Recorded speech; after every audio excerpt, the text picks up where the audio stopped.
Say anything begins at one of those strange moments in life when everything is supposed to be opening up, but nobody really knows what comes next. School is over, graduation is done, the future is sitting right there waiting.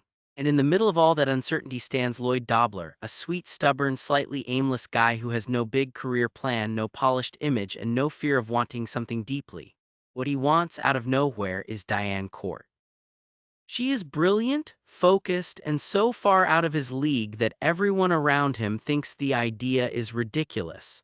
But the movie takes that unlikely feeling seriously, and from there, it becomes a love story about devotion, family pressure, and the moment when growing up means deciding who gets to shape your life. The story begins right after high school graduation in Seattle. Lloyd Dobler is not like the ambitious students who already have college plans and polished futures lined up. He is a kickboxer, a dreamer, and the kind of person who lives more through instinct than strategy. When asked what he wants to do with his future, he does not offer some impressive answer. He only knows what he does not want. He does not want to sell things or spend his life doing work that makes him feel trapped. Then there is Diane Court. Diane is the class star in a different way. She's brilliant, disciplined, and headed to England on a scholarship after the summer. She has been raised mostly by her father, Jim Court, and there's an almost sacred feeling around her. She is the girl everybody admires from a distance. She is beautiful, but more than that, she seems self-contained, as if she belongs to a world built around excellence and restraint. Lloyd decides that before summer ends, he wants to go out with Diane. It sounds impossible, and his friends tell him as much. That only makes Lloyd more certain. He is not trying to play a game or show off. He simply likes her and wants to be with her. Lloyd's main support comes from his older sister Constance Dobler, a single mother who understands both his softness and his stubbornness. At the same time, Lloyd spends time around his friends, especially Corey Flood, who has her own painful romantic situation with Joe, a guy whose letters from abroad show that their relationship is not what she hoped. These side stories help create the atmosphere of young people facing adulthood without really knowing how to manage love and disappointment. Lloyd finally asks Diane out, and to everyone's surprise, she says yes. Her reason is simple and revealing. She has spent so much of her life being careful and dutiful that the idea of one unexpected experience feels exciting. She wants to do something different before leaving for England. For Lloyd, this is not a casual experiment. The second she says yes, he is all in. Their first date is awkward, funny, and completely alive. Lloyd picks her up and takes her to a graduation party, but what matters is the way they start feeling each other out. Diane is fascinated by Lloyd because he does not treat her like a prize or a symbol. He is direct with her, he listens, he asks odd questions, he is emotionally present in a way she is not used to. Lloyd, in turn, is mesmerized by Diane because beneath all her achievement there is someone lonely, tightly managed, and hungry for a different kind of life. The relationship grows quickly because both of them are standing at a vulnerable edge. Diane has always lived inside a controlled world built by her father. Lloyd has always felt like an outsider to the future everyone else seems to understand. Together they create a little space where neither has to perform. They spend long summer days together, talking, lying in bed, walking around the city, and slowly letting the rest of the world fade. This creates the first real tension in the film, because Jim Court does not know what to do with Lloyd. Jim loves Diane fiercely and has built his whole life around protecting and guiding her. Since Diana's mother left when she was young, Jim has become her entire emotional world. He is warm, attentive, and devoted, but there is also something possessive in the way he relates to her. He wants the best for Diane, but he also wants to remain the person who defines what best means. At first, Jim tries to be polite about Lloyd, but he clearly does not approve. Lloyd has no clear plan, he is not prestigious. He does not fit the future Jim imagines for his daughter. To Jim, Lloyd looks like a distraction, maybe even a threat to everything Diane has worked for. Diane senses this pressure but keeps seeing Lloyd anyway, partly because being with him feels like breathing fresh air. Lloyd, meanwhile, falls deeper in love. What makes him such a memorable romantic lead is that his devotion is never cynical. He is not trying to win Diane as some trophy.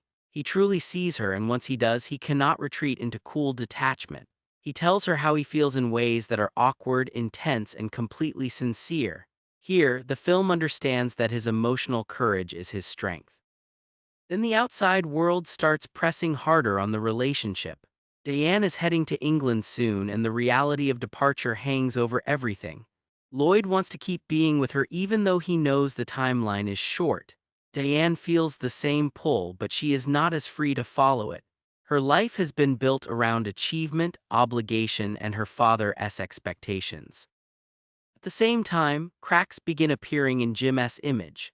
Diane learns that the Internal Revenue Service is investigating him for financial fraud connected to the nursing home business he runs. This revelation shakes her because Jim has always been the one unquestioned moral center in her life. He tries to explain it away, telling her the system is targeting him unfairly and that he only ever acted out of love for her future. Diane wants desperately to believe him, but doubt has entered the room. This is where the movie deepens from a sweet romance into something more painful. Diane is not just choosing between a father and a boyfriend, she is being forced to ask who she is without the version of herself her father built.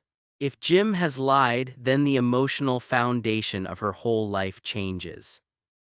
Lloyd becomes even more important during this stage because he represents a different kind of love. Jim's love is protective, impressive, and controlling. Lloyd's love is uncertain, messy, and free. He does not have money or status. He does not have a plan for Diane. What he offers is belief in her as a person rather than as an extension of someone else's dream. Still, Diane cannot make that shift easily. She confronts Jim about the investigation, and he continues insisting that he acted for her, that everything he did was motivated by care and sacrifice. That line lands hard because it is the emotional trap at the center of the story. Diane has been raised to equate devotion with obedience. If she questions him, she feels like she is betraying the man who gave her everything. Under that pressure, she pulls away from Lloyd.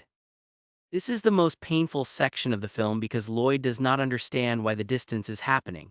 He only feels it happening. Diane tells him they should stop seeing each other. The breakup is not loud or cruel. It is worse than that. It feels confused and emotionally unfinished. Lloyd is devastated because for him this was never a temporary summer romance. He had already built part of his future around the truth of how much she mattered. The breakup leaves Lloyd wandering through grief with no real armor against it. He cannot just switch off his feelings or act casual. He misses her completely. That heartbreak leads to one of the most famous scenes in the film.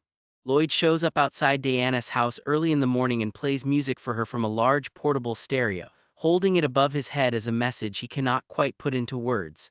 The scene works because it is desperate and earnest. It is a young man refusing to let silence be the final answer. But even that is not enough to fix what is broken because Diane is still trapped inside the conflict with her father. The romance cannot move forward until she faces the truth about Jim. Eventually, that truth becomes unavoidable. Jim is arrested, and the full reality of his financial crimes comes crashing down. He did betray the trust people placed in him. He did break the law. And even more devastating for Diane, he used his love for her as part of the emotional cover for what he had done. The father she trusted is suddenly revealed as someone far more compromised than she ever imagined. This revelation destroys something in Diane, but it also frees her.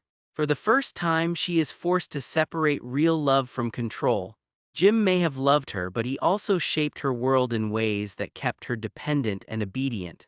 Lloyd, in contrast, never tried to possess or mold her. He only wanted to be near her as she became herself. Diane goes back to Lloyd, and when they finally reconnect, the movie earns it emotionally. This is not just a romantic reunion. It is Diane making a decision about the kind of life she wants to live and the kind of love she wants to trust. She tells Lloyd the truth about what happened with her father, and in that honesty there is a new equality between them. The final movement of the film shifts toward escape and possibility. Diane is still leaving for England, but this time the departure no longer means leaving Lloyd behind as some small summer mistake. Lloyd chooses to go with her. For someone who began the movie without a plan, this is not a sudden magical transformation into a man of grand ambition. It is something truer. He has found the one thing he wants clearly enough to follow. The last scenes on the airplane are quiet and beautiful. Lloyd and Diane sit together, nervous, unsure, and full of hope. Diane has always feared flying, and Lloyd stays with her through that fear. The image matters because it captures the whole story in one place. They are suspended between old life and new life, between safety and uncertainty, between what other people wanted for them and what they are choosing for themselves. What makes Say Anything so memorable is that it treats young love with unusual seriousness. It does not laugh at Lloyd for feeling too much. It does not reduce Diane to a perfect dream girl. It understands that at that age, love can become the place where people first start testing whether they are allowed to belong to themselves. Lloyd begins the story as someone the world underestimates, a guy with no polished future and no social advantage. Diane begins as someone the world admires but who has lived inside a cage built out of expectation. Their relationship matters because each gives the other something essential. Lloyd gives Diane room to be human. Diane gives Lloyd something worth committing to fully. The movie also understands that first love is rarely only about romance. It is about identity. It is about choosing which voices in your life get to define you. Jim Court represents one kind of love, the kind that gives and guides but also controls and claims ownership. Lloyd represents another kind, one built on vulnerability, risk, and faith in another person's freedom. By the end, neither Lloyd nor Diane has all the answers. They do not suddenly become adults with life completely figured out, but they do make the most important leap. They choose honesty over image, feeling over performance, and uncertainty over the false safety of someone else's plan. So Say Anything ends not with a giant promise that everything will be perfect, but with something better. Two young people step into the unknown together, frightened and sincere, ready to see what their lives look like when they belong to themselves.